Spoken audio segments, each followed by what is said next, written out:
Hello, myself Nikhil Berwal and I am from University of Westminster, London.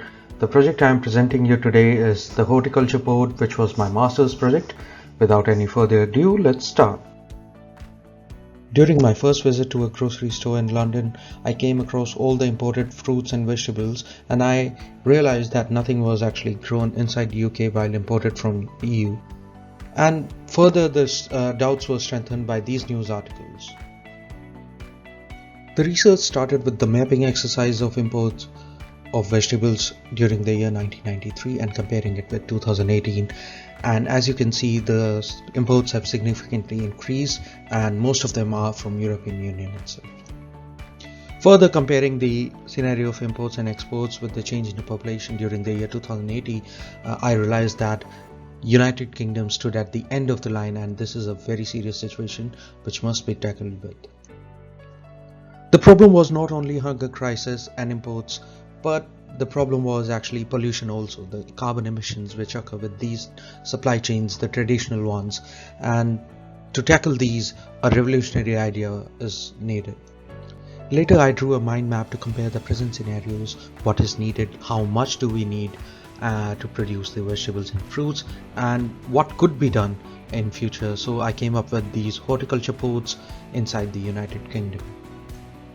I mapped out the horticulture ports across UK in accordance with a few factors which include crop fields, population distribution, the sunlight factor, railway lines and canals, which will form the new supply chain. While realizing every horticulture port was not actually possible, so I took out one of the very interesting sites which is near Manchester, Leeds and Sheffield, which is the horticulture port at Great Heath in Selby district. The basic idea behind the master planning for this horticulture port was to go along with the flow of the canal as it has been represented in this sheet. When the master plan was further realized along the canal, it was divided amongst 5 phases from 0 phase to the 4th phase, and such the greenhouses would be built along the time.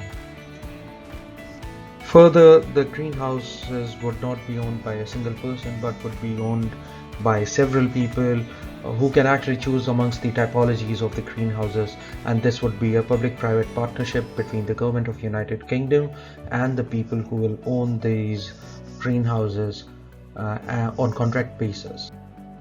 As you can see here, the development of typology 1, which is the ground-based greenhouses, and this has gone through a rigorous process of development considering the sunlight analysis, which is really important, and the comfort analysis inside the greenhouse.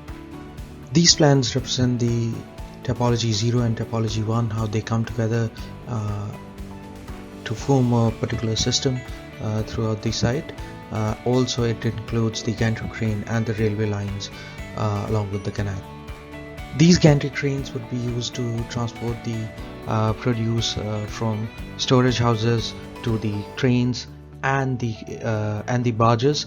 Also the canal water would be used to heat up with the use of water heat pumps both the greenhouses on the canal and on the ground itself. Also the canal based greenhouses would benefit from the evaporation of water, which would help in generating a tropical environment inside the greenhouses. This represents the exploded isometric of typology 1 along with the functioning of storage and packaging services.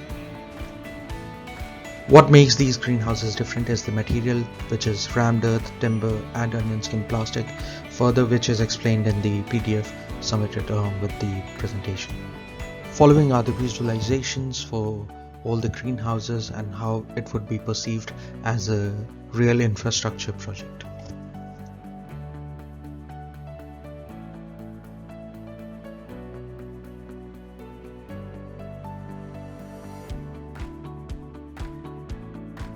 With this final image, I would like to conclude my presentation, and I would also request you to please visit my website, which has been mentioned at the end of the presentation.